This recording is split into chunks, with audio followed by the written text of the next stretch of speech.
થયું એ વખત તો બેડા હો ધુએ ભારે પડી ગયું પણ ખબર પડી જી કે અહીંયા મેહોણામાં મારા વિનોદરાને બધા આવવાનું થયું ત્યારે એક વખત રાત્રે મેં નારાયણદાસ બાપા બેઠા છે મેં કહી દઉં રાત્રે ગૂગલ નો પેલું શરૂ કર્યું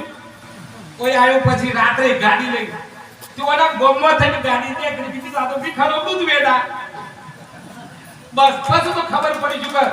હું મેહોણામાં ફરું ને તો મારા ભીખારામ સાહેબ મારા જોડે ફરી જાય મારો ગુરુ મારા આગળ મારો સંત મારી આગળ ઓના ગોમમાં થઈને મારી ગાડી નીકળી એ દિવસે ખબર પડી કે આ વિસ્તારમાં હું એકલો નથી પણ મારા સંતો કા 2 વાગે ઓના મેહોણામાંથી નીકળ્યો ત્યારે 2 વાગે ઓઈ ગાડી ગોમમાં થઈને નીકળી એ દિવસથી મને ખબર કે વેડા બહુ દૂર નથી પણ વેડા તો આપણા હૃદયમાં છે સાહેબ હૃદયમાં છે અમારે ભીખારામ બાપા જેવું આવે એટલું પબ્લિક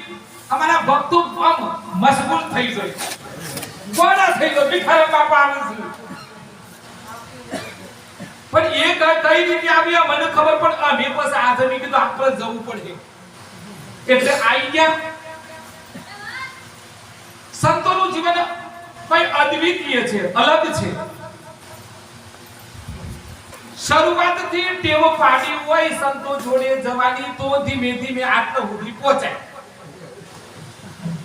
બોડો એક વિવાદનો થયો ને પછી કે બેટા હવે ગુરુનું પગે લાગો સંતોનું પછી એ વખત પાકે કાઢે પોઠાસર નહીં સંતો ભારત લાગે સાહેબ પણ નોણપણથી ગુરુ તરફ સંત તરફ જે બાળક આવે એ પછી સાહેબ એ ભારત જે છે એ સંત બને એ ક્રાંતિકારી બને એ વટ વૃક્ષ બને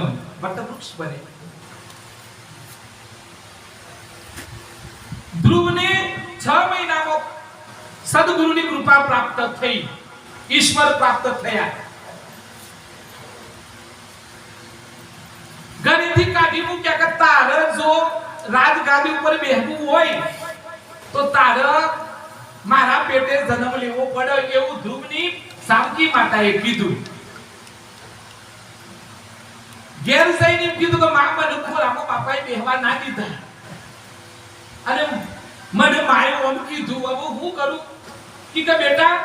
જો ભક્તિ વાળી માતાએ શું કીધું હોબરો તો બેટા કોઈ નહીં માઈ શકે કે પણ તેણે એવા બાપના ખોરામાં બેહાડું કે દુનિયા તને યાદ કરે ભૂતોના ભવિષ્યથી સૂર્ય ચંદ્ર તારા હસી ત્યાં સુધી તને દુનિયા યાદ કર એ ધ્રુવની માતા એવું શિક્ષણ આપ્યું કે બેટા ગુરુ કર્યા વગર તું તને કોઈ યાદ કરશે નહીં તને સૂર્ય ચંદ્ર તારા હશે ત્યાં સુધી તને કોઈ યાદ નહીં કરે પણ તું ગુરુ પ્રાપ્ત કરી લે અને ગુરુ પ્રાપ્ત કરીને તાને તને બધું પરમ પદ પ્રાપ્ત થશે જુઓ એમની માતુશ્રીએ ધ્રુવને નારદ મુનિએ ગુરુ બન્યા અને એમણે મંત્ર આપ્યો દીક્ષા આપી 6 મહિનામાં ધ્રુવને જ્ઞાન પ્રાપ્ત થઈ ગયું ધ્રુવને જ્ઞાન પ્રાપ્ત થઈ ગયું જો 100 મહિનો હું તો એ જમાનામાં 100 મહિનો પણ આજે તો ફટાફટ થઈ જાય બસ તન મન ધન ગુરુના શરણે આપી દો એટલે તમને આપણે બધાને પ્રાપ્ત થાય જ મેં ગઈકાલે એક સંતને પૂછ્યું મેં કીધું ભજન સમૂહમાં થાય કે એકલા થાય કારણ બેઠો તો સાબરકાંઠામાં ગુલાબપુરામાં પણ ઈ બેઠા બેઠા હું ભીખારામ બાપાને યાદ કર્યા હું કાલે બેડા જવાનો એટલે સંતો બેઠા ને એક સંતને મેં પૂછ્યું કે ભજન એકલું થાય કે સમૂહમાં થાય કે ભજન ગુરુ સાથેની આત્મીયતા એક ગુરુ સાથેનું ભજન એકલા થાય તમે અંદર ઉતરો તો ભજન થાય બીજું સત્સંગ બે વચ્ચે થાય પણ ઓય તો ગુરુ એટલા છે સંતો એટલા છે અને આ તો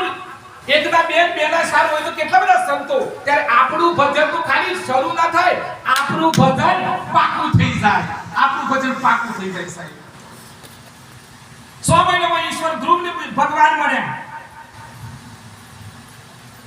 નાનો પ્રહલાદ એમ કીધું કે તારો ભગવાન ઓમાં દેખાય છે આપણા ગુરુજીએ કીધું છે કે બધામાં ઈશ્વર છે બધામાં ગુરુદેવ દેખાવા જોગું જો બધામાં ગુરુદેવ દેખાય જો જોઈએ તો ગુરુના રાજીપામાં સમાઈ ગયો છે. પ્રહલાદને કહ્યું કે આ થોપ લાંબો તને ભગવાન દેખાય છે કે મને બધા ભગવાન દેખાય છે. તો આપણા જીવનમાં પણ અત્ર તત્ર સર્વત્ર અણુઅણુમાં જો ગુરુ દેખાય તો સમજવાનું કે આપણી ભક્તિ પાકી. અમારે એ બાજુ મણિનગર કંપામાંથી એક બેહ લઈ ગયા બધા સ્પોટાટો મેહોડો હો પાછો મેહોડામાં તો ગળો ખાતું નથી નોન પણમાં મેહોડાનું જ ખાધું છે એટલું પાછું અહીં આવ્યું. અમે મણિનગર કંપાથી એક બેહ લઈ ગયા તે 35,000 ની અત્યારે તો બેહોનો ભાવ 80 લાખ પહોંચ્યો છે. લઈ ગયા વાઈન બનાસકોટ અહીં વરસાદ થોડો ઓછો ના મારે તો એ બાજુ પણ બે લઈ ગયા તે કીધું કે બાપજી એ પટેલ તું આની ભેંકી કા માટે દૂધ ઓછું કઈ નાખ્યું ભેંકી કીધું ના હોય કીધું મારવા તો 10 લીટર દૂધ આલે છે હોય નથી આતી કે ના